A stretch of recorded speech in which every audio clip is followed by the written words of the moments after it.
Pesona si Gadis Desa, episode 60 dengan judul Dunia Desahan. Selamat mendengarkan. Kayo memperhatikan kakaknya yang terlihat murung sambil memandangi layar ponsel. Bosan karena tidak memiliki aktivitas di rumah, Kayo memutuskan untuk datang menemani kakaknya bekerja. Tapi begitu dia sampai di perusahaan, dia malah disuguhi pemandangan yang membuat mata menjadi sakit.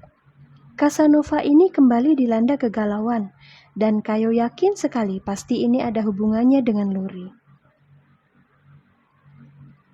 Kali ini apa yang dilakukan Luri padamu, Kak? Tanya Kayo seraya menepuk bahu sang kakak yang tengah melamun. Kai, menurutmu apa yang harus aku lakukan agar Luri tidak menyiksaku seperti ini? Dia lagi-lagi dikelilingi oleh banyak pria, sahut Vedo balik bertanya. Sejak di mana Nania mengirimkan pesan padanya, Vedo menjadi sangat gelisah. Kali ini entah pria mana lagi yang akan menjadi saingannya. Masalah Galang saja masih belum dibereskan, sekarang malah datang kumbang satu lagi. Sebenarnya Vedo bisa saja menanyakan pada Luri tentang pria yang dimaksud oleh Nania. Tapi Vedo merasa itu sedikit tidak pantas. Vedo khawatir Luri akan merasa tersinggung karena pertanyaannya akan sangat menjurus pada ketidakpercayaan pada hubungan mereka. Dia takut Luri merasa kecewa. Kak, kau ini bukan anak 15 tahun yang baru mengalami masa puber. Cobalah untuk berpikir rasional sedikit, jawab Kayo sambil menggelengkan kepala. Luri itu memiliki paras yang cantik. Wajar saja jika ada banyak pria yang ingin menjadikannya sebagai kekasih. Itu hal normal, apalagi usia Luri masih begitu muda. Aku yakin pria-pria yang menyukainya pasti masih seusia dengannya juga. Jadi kau tidak perlulah segalau ini hanya karena memikirkan masalah tersebut.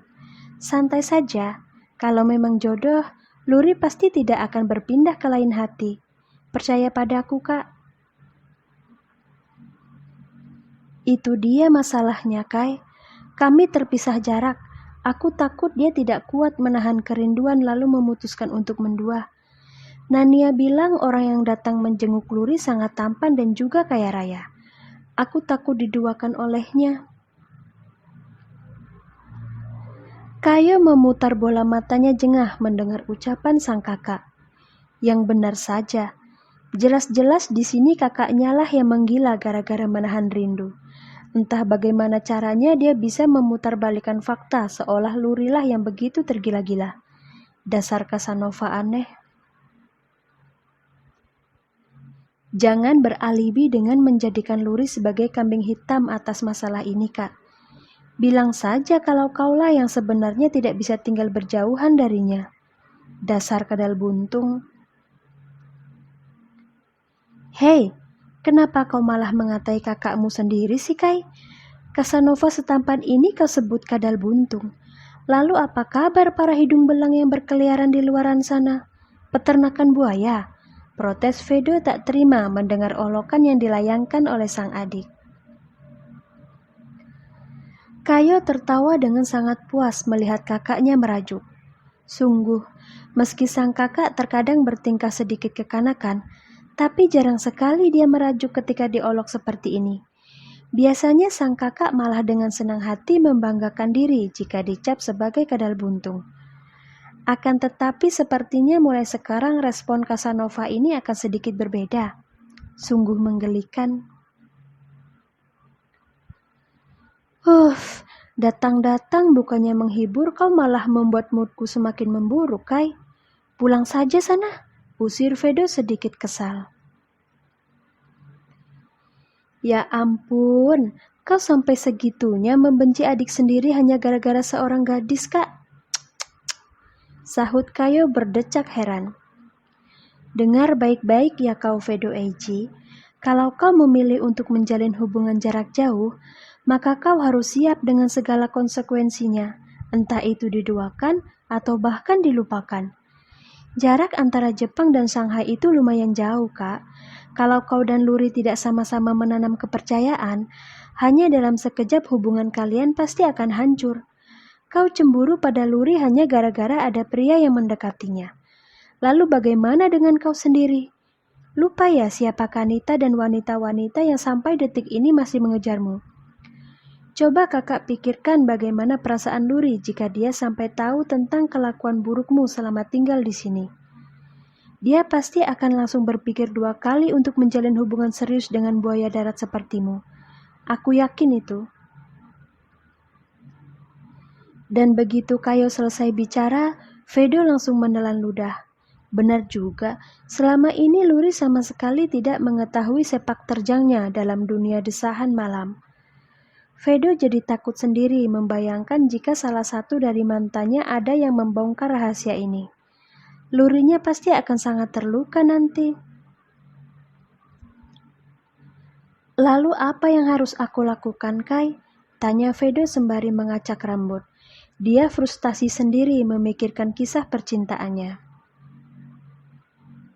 Yang perlu kau lakukan hanyalah bertobat dan bersikap dewasa. Jangan selalu mencemburui Luri jika dia sedang bersama pria lain, karena bisa jadi pria itu hanyalah teman ataupun saudaranya. Hal-hal kecil seperti ini bisa menjadi pemicu masalah yang berujung pada pertengkaran, atau bahkan yang lebih buruk adalah perpisahan. Dia itu masih muda, Kak. Dia butuh pergaulan luas untuk menghiasi masa putih abu-abunya. Jadi kau tidak boleh egois, jawab Kayo memberi pengertian pada sang kakak. Tapi Luri tidak memiliki saudara laki-laki, Kai.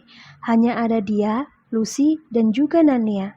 Satu-satunya pria yang berhubungan dekat dengannya ya hanya Glenn saja. Tidak ada yang lain lagi, ucap Vedo meyakinkan. Andai saja ada bor listrik di ruangan ini, ingin rasanya Kayo melubangi kepala kakaknya untuk memperbaiki kabel saraf yang sudah rusak. Tanpa dijelaskan pun Kayo juga tahu kalau Luri itu hanya 3 bersaudara dan semuanya sama-sama perempuan. Entah, kali ini kakaknya benar-benar sangat konyol. Tidak biasanya sang kakak menjadi bodoh dalam mencerna ucapan orang lain. Kak, tolong kembalilah normal seperti dulu. Aku tahu kau mencintai Luri, tapi jangan sampai menjadi bodoh begini. Yang aku katakan tadi itu hanya perumpamaan saja. Aku juga tahu kalau Luri tidak memiliki saudara laki-laki. Astaga, tubuhku jadi gerah gara-gara bicara denganmu. Sangat melelahkan, keluh Kayo sambil mengipasi wajahnya dengan tangan. Kenapa kau malah kesal sendiri sih, Kai? Aku ini bicara adanya, kau jangan malah emosi begini. Bagaimana aku tidak emosi, Kak? Kan aku bilang kalau bisa jadi pria yang sedang bersama Luri adalah saudara ataupun temannya. Dan yang aku maksud adalah agar kau berpikir yang positif. Tahu tidak kalau pemikiran seperti itu bisa sangat berdampak pada hubungan kalian berdua? Ya Tuhan, begini saja Kak. Kau contohlah hubunganku dengan Jackson. Meskipun kami berjauhan, kami tidak pernah terlibat pertengkaran ataupun menjadi galau seperti yang sering kau alami. Kakak mau tahu kenapa? Vedo langsung mengangguk cepat. Kali ini dia benar-benar sedang membutuhkan banyak masukan yang bisa meredakan kegalauan yang tengah dia rasakan. Karena aku dan Jackson tidak pernah berpikiran yang macam-macam. Kami berdua selalu saling support meskipun sambil menahan rindu. Baik aku maupun Jackson, kami sama-sama menjaga hati dan juga menjaga mata. Cukup dengan menjalin komunikasi yang baik, maka kami yakin hubungan kami akan baik-baik saja. Tidak sepertimu yang seperti akan mati setiap kali mendengar hal yang tidak-tidak tentang Luri. Kasihan dia, Kak, kalau selalu dicurigai. Aku khawatir dia akan merasa bosan kalau kau terlalu posesif. Paham tidak? Jelas Kayo panjang lebar. Terdengar helaan nafas panjang dari mulut Vedo setelah mendengar petuah dari sang adik. Yang diucapkan Kayo tidak salah, tapi dia menjadi sangat posesif kan karena terlalu menyayangi Luri. Jujur saja, meski Vedo adalah seorang senior dalam urusan desah-mendesah, untuk masalah percintaan dia masih sangat nol. Selama menyelami dunia Casanova, tidak sekalipun Vedo pernah merasakan yang namanya jatuh cinta. Perasaan seperti itu baru dia rasakan ketika tidak sengaja melihat Luri di rumah sakit. Dan untuk pertama kalinya jantung Vedo berdebar dengan sangat kuat ketika dia tersihir oleh senyuman manis si gadis desa. Sejak saat itu pula lah Vedo sudah terluri-luri hingga mendarah daging. Kak Vedo, aku tahu kau sangat mencintai Luri, karena aku pun merasakan hal yang sama sepertimu terhadap Jackson.